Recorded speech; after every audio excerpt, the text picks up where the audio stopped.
I'm Jimmy Donaldson, Mr. Beast with 150 million subscribers and $60 million in the bank. But none of that saved me from the most humiliating moment of my life. When my baby cried for 3 hours straight on a plane and a rich woman called me an incompetent father in front of everyone until a poor 14-year-old black kid from economy class did something that shut everyone up and changed my life forever. And you won't believe what happened next. I'm Jimmy Donaldson, better known as Mr. Beast, the biggest YouTuber in the world. I live in a $60 million mansion in North Carolina and make over $10 million a month, but nothing prepared me for the worst moment of my life, when my 6-month-old baby wouldn't stop crying on a flight to London.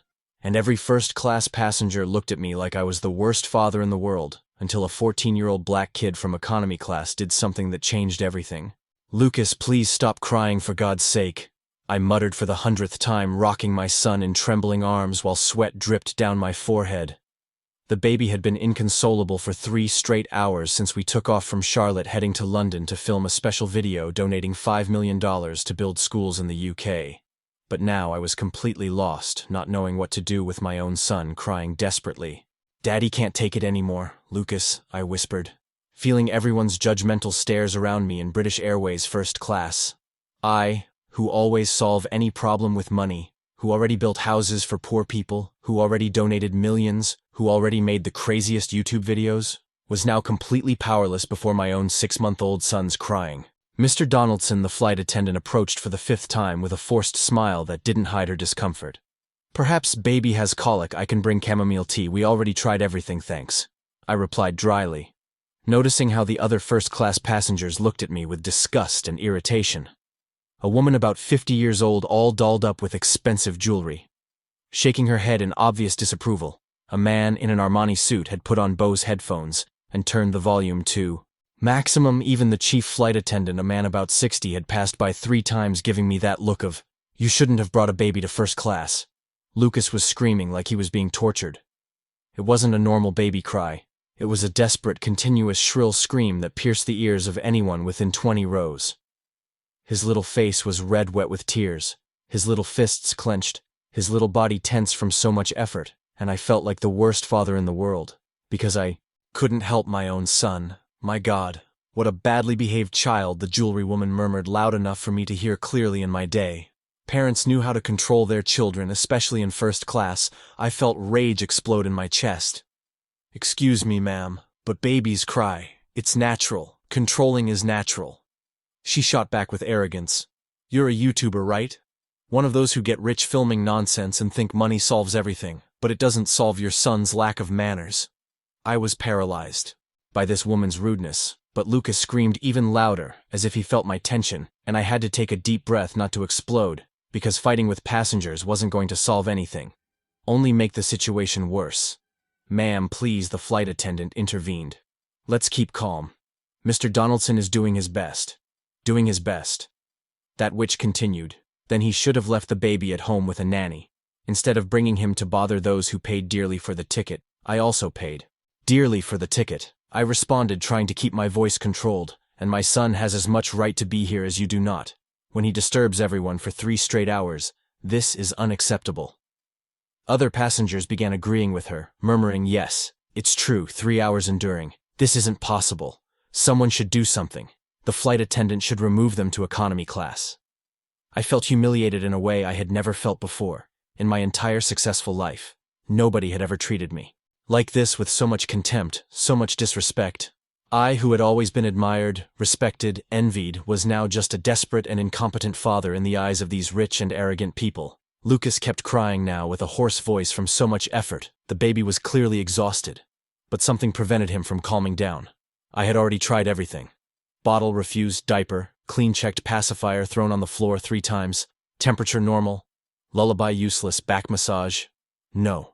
Effect walking down the aisle even worse, because then everyone saw me passing with the baby screaming, and the hateful looks were even worse. Mr. Donaldson, the chief flight attendant, finally approached with that serious and formal expression that I knew what it meant. "I understand the situation is difficult, but we need to think about all passengers' comfort. Could you try to calm the baby in the back of the plane? It's more private and there are fewer passengers to bother." "Are you kicking me out of first class?" I asked incredulously. "I'm not kicking you out, sir. I'm suggesting a more suitable environment for the situation. I felt my cheeks burn with shame. I was literally being kicked out of first class. On my own flight that I had paid $12,000 per seat because my son was crying. I grabbed the diaper bag, all-expensive Louis Vuitton that my wife had bought when Lucas was born, and walked to the back of the plane carrying my son, who kept screaming while all the first-class passengers looked at me with relief and satisfaction as if a problem had finally been removed. In economy class, the situation didn't improve at all. In fact, it got worse, because if before there were 50 rich and irritated passengers, now there were 250 people crammed into tight seats who clearly had no patience to put up with a crying baby. Lucas's crying echoed throughout the back of the plane, impossible to ignore, impossible to escape. Small children started crying along, creating a chorus of desperation that made me want to open the plane door and jump. "For God's sake," a woman yelled from the 10th row, "do something about that baby. This can't be legal. Can't someone give him medicine to sleep?" Another man shouted, "It's abuse to let a child cry like this for so long. They should call the police when we land." I leaned against the back wall of the plane holding Lucas, who was inconsolable, red, sweaty, clearly suffering from something I simply couldn't identify. "Sorry. Everyone," I said loud enough for everyone to hear. "I swear I don't know what to do anymore. I already tried everything you can imagine and nothing works. If anyone has any ideas, please help me because I'm desperate here." People looked at me with a mixture of pity and irritation, some with more irritation than pity, and I felt smaller than ever in my life. I, who had built a content empire, who had millions of fans, who was considered a YouTube genius, was now begging strangers on a plane for help. Because I couldn't take care of my own son, this destroyed me inside, in a way that no hate, no cancellation, no controversy ever had. It was then that I saw a kid slowly standing up from one of the last rows of economy class. He was a thin black boy about 14, wearing a simple faded t-shirt, worn jeans, and old sneakers that had seen better days. He carried a worn backpack on his shoulder and walked down the aisle with determined but polite steps, ignoring the curious and some prejudiced looks from other passengers. "Excuse me, sir," the kid said, stopping in front of me with a soft but confident voice. "Can I try to help?" I looked at him with automatic distrust, because 3 hours of desperation had left me skeptical of any solution. "How are you going to help?" I asked more harshly than I intended. "I know how to calm babies who cry like this. Let me try." "Are you a doctor?" "No, sir. But I've been through this before with my little sister." A man sitting 3 rows back, a white guy about 40 with a businessman look, gave a loud, cruel laugh. "Oh, sure. Some hood kid is gonna solve what the millionaire dad can't. This is gonna be good. I'm even gonna film to post on Twitter." And he actually took out his cell phone to record the scene. Other passengers laughed along, some with disdain, others with morbid curiosity, expecting to see the kid fail and humiliate himself. The boy didn't get intimidated at all, kept his eyes fixed on me, waiting for an answer, completely ignoring the racist and prejudiced comments around him. And at that moment, I noticed something in his posture. In the calm confidence, he showed a maturity that went far beyond his 14 years. So I made a decision. "Okay." I finally said, "You can try." Because honestly, I don't have any pride left to protect 3 hours of uninterrupted crying broke whatever ego I might have had. The kid extended his arms. "Can I hold him?" "You can," I responded, passing Lucas to him carefully, and the baby kept crying the first few seconds. But I noticed something different in the way the boy held my son. He didn't hold him like a desperate adult trying to force the baby to stop. He held with gentle firmness, as if he knew exactly what he was doing, and that made me curious. The kid rested Lucas's little head on his left shoulder and began doing a very specific massage on his back. Precise circular movements in a specific area between the ribs. "It's okay, little one," he whispered in Lucas's ear. "It's okay, you just have a bad tummy, but Jamal's gonna help you. It's gonna be fine, I promise." And to my absolute astonishment, Lucas lowered the volume of his crying. "Oh my God," I murmured, not believing. "How are you doing that?" "He has air colic," the kid explained quietly, continuing the precise massage. "Babies get like this when air gets trapped in their tummy during the flight. Altitude pressure makes everything worse." "But I already tried massage," I protested. "It has to be in the right place, the right way, or it doesn't help at all." The kid changed Lucas's position, putting him face down on his left arm, with his little head resting on his palm, and with his other, Free hand continued doing those magical circular movements on my son's back. My little sister Keisha had this all the time when she was a baby. He continued explaining my mom didn't have money for a private pediatrician, so I learned on my own, researching online testing techniques until I found what worked. I spent 6 months waking up every dawn to do this for her until she grew and got better. You're 14 and already took care of a baby with colic at this level. I asked, impressed. I have to. Sir, my mom works 3 jobs to support us, so my older sister and I take care of Keisha. Since she was born, Lucas stopped completely crying. The silence that took over the cabin was absolutely surreal. 250 people fell into total silence, shocked, not believing what they had just witnessed. The baby who had tormented everyone for 3 hours and 15 minutes was now calm, relaxed, and even starting to blink his little eyes sleepily in the arms of an unknown black teenager from economy class. It's not possible, the woman who had complained murmured loudly. The boy actually did it. Incredible. Another passenger commented, how did he do it? Must be magic. A small child spoke, pointing to the kid. Look, Mom. The good boy saved the baby, and I stood there staring at my son, finally at peace after hours of suffering, and all I could think was how a 14-year-old kid I didn't even know had achieved in 2 minutes. What I, biological father, couldn't achieve in 3 hours, this made me feel a strange mix of deep gratitude and painful inadequacy. How did you learn this? I asked with a broken voice. Necessity. The kid answered simply, when you don't have money to pay a specialist, you learn to make do on your own. I researched at the public library, watched YouTube videos for free, tried 1,000 different techniques until I found the ones that worked. And it always works. Not always, he admitted, but it works most of the time. Babies are all different. But air colic has a specific crying pattern. It's a high, continuous scream without pause to breathe. Right when you learn to identify it, it's easier to treat. The man who had mocked before the 40-year-old businessman put away his cell phone. Kind of embarrassed man, I admit I was wrong. Sorry, kid, you're really good. I'm not a kid. The boy responded firmly, but politely. My name is Jamal Carter. Nice to meet you. And you don't need to apologize, sir. People judge by appearance. It's normal. Unfortunately, other passengers who had laughed also began murmuring embarrassed apologies. Some took photos of Jamal holding Lucas as if he were some kind of miraculous celebrity.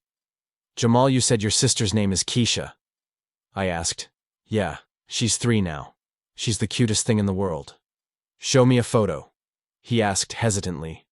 Sure, I responded, taking out my unlocked phone and showing several photos of her at the park, at school, eating ice cream. Wow, she's beautiful, he said with a genuine smile. Looks like a princess. She is a princess, I confirmed, looking at the photos with pride. And your sister Keisha? She must be special to you too. She's my whole world, he said, with a seriousness that moved me. I do everything for her. Everything, really. One day I'm gonna give her the life she deserves, a good life, with education, travel opportunities, everything I didn't have. Wait, I said, processing what he had just said. You take care of your 3-year-old sister, work, or study, and also learned on your own to care for babies with medical problems. All that. At 14 years old, I study.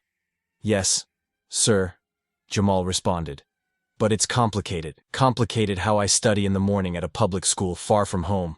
I leave at 5:30 in the morning to catch 2 buses. I get to school at 6:50. I stay until noon. I go back home in another hour and a half of commute. Then I take care of Keisha while my mom works. I do homework after she falls asleep around 9 at night. I study until midnight, 1 in the morning, and wake up at 5 again to repeat everything.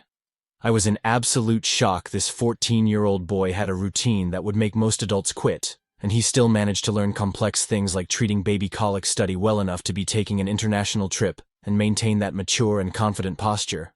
And where are you going on this flight to London? I asked curiously. I'm going to participate in an international math Olympiad, he responded with a discreet shine in his eyes. I was selected to represent the United States. I got a scholarship that paid for the ticket and lodging because obviously my family can't afford a trip like this. Math Olympiad, I repeated. Impressed? You're good at math? I'm decent, he said with obvious humility. Decent. The passenger who had mocked before butted in again. This boy is Jamal Carter, American math champion, 3 years running gold medal. It was even in the news. I read about him. Jamal turned red with embarrassment. Sir, you didn't need to say that, but it's true. The man insisted you're a genius, kid. Sorry, Jamal, you're a genius, and I was a prejudiced idiot, really. Sorry. From the heart, I looked at Jamal with different eyes. Now he wasn't just a helpful kid who had saved my son. He was a prodigy, a rare talent, being completely wasted due to lack of resources and opportunities, and something inside me, an instinct I always had to identify. Special people started screaming that I couldn't let this boy simply walk out of my life. Jamal, can I ask you a personal question? I said. He nodded. Sure, sir. Why did you decide to help me? I questioned. You could have stayed in your seat, ignored the situation like everyone else. But you came all the way here, risked being humiliated by prejudiced passengers to help a rich stranger you'd never seen in your life. Why? He thought for a few seconds before responding. Because I know what it's like to feel desperate and helpless. He finally said, when my sister cried with colic and I didn't know what to do, I begged the universe to send someone to help me, to teach me. So today, when I saw you going through the same thing, I thought maybe the universe had put me here to be that person for another family. Besides, he continued, looking at Lucas, who now slept peacefully in his arms. Babies aren't to blame for anything. They just feel pain and need help. Doesn't matter if the dad is rich or poor, famous or unknown. The baby is suffering the same and deserves to be helped the same. Those simple words from that 14-year-old kid hit me like a punch to the stomach. He had more wisdom, more empathy, more humanity than all those rich first-class passengers combined, including me. Because I had to admit that before Lucas was born, I probably wouldn't have even noticed a kid like Jamal on a plane.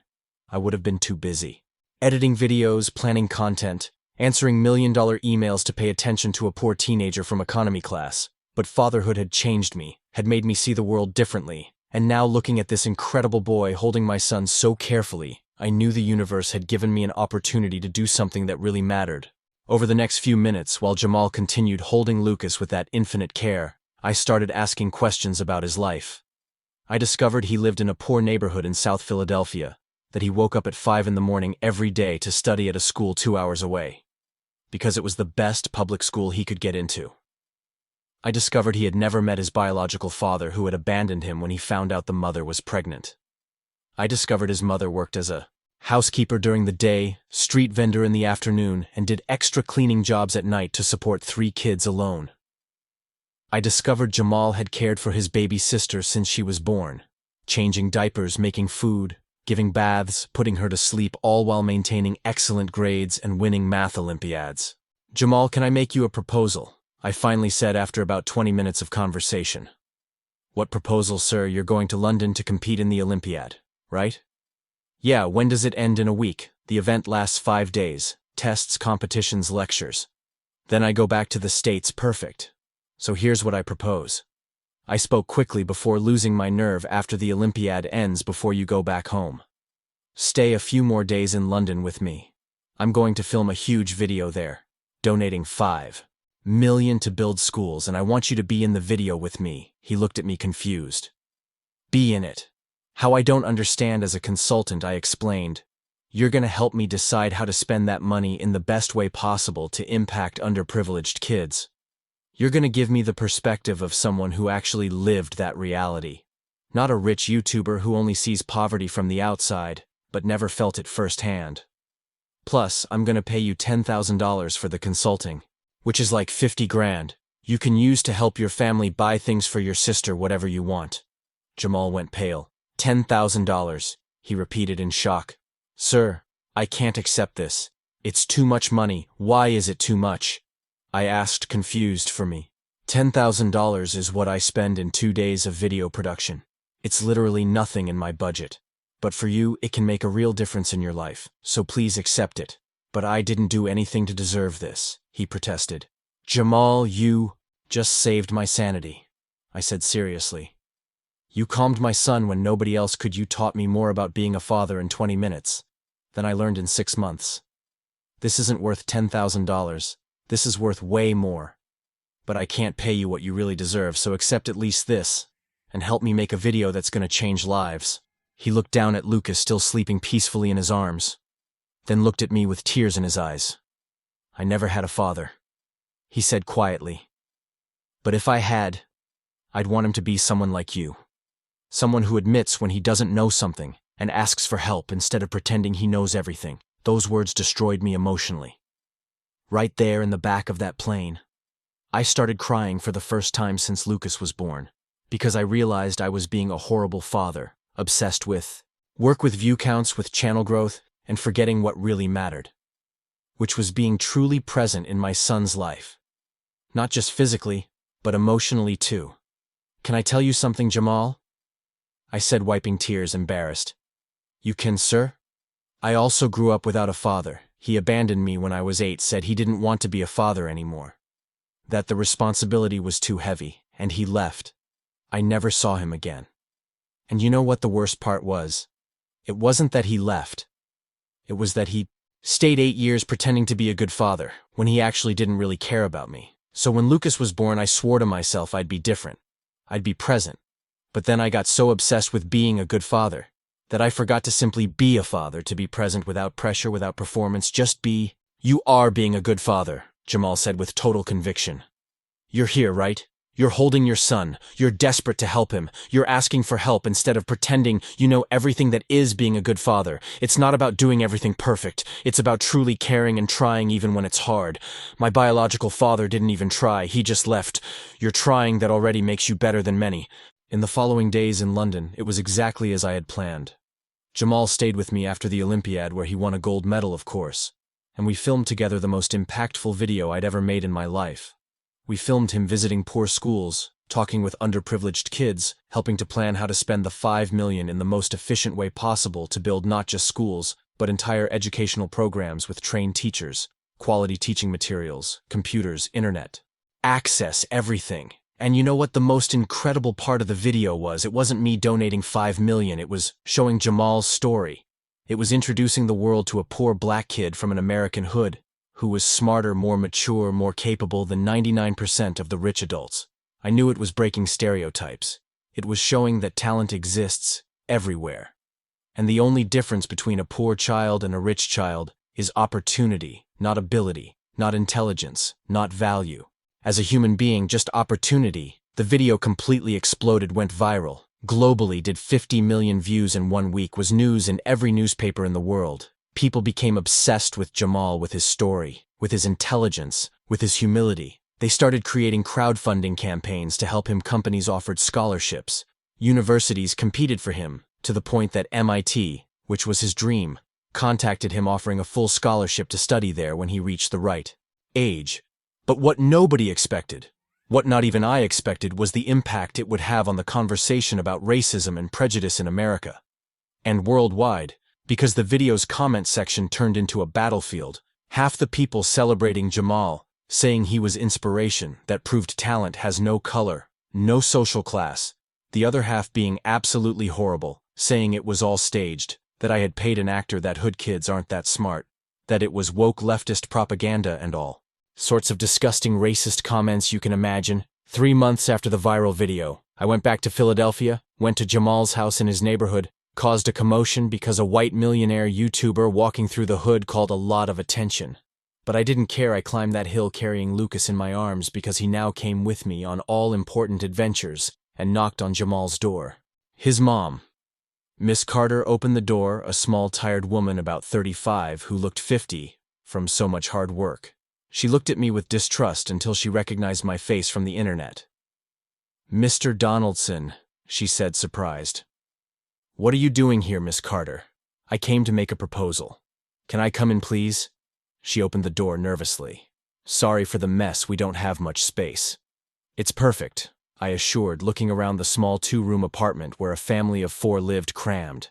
But it was clean, organized, had love on the walls, full of children's drawings and family photos.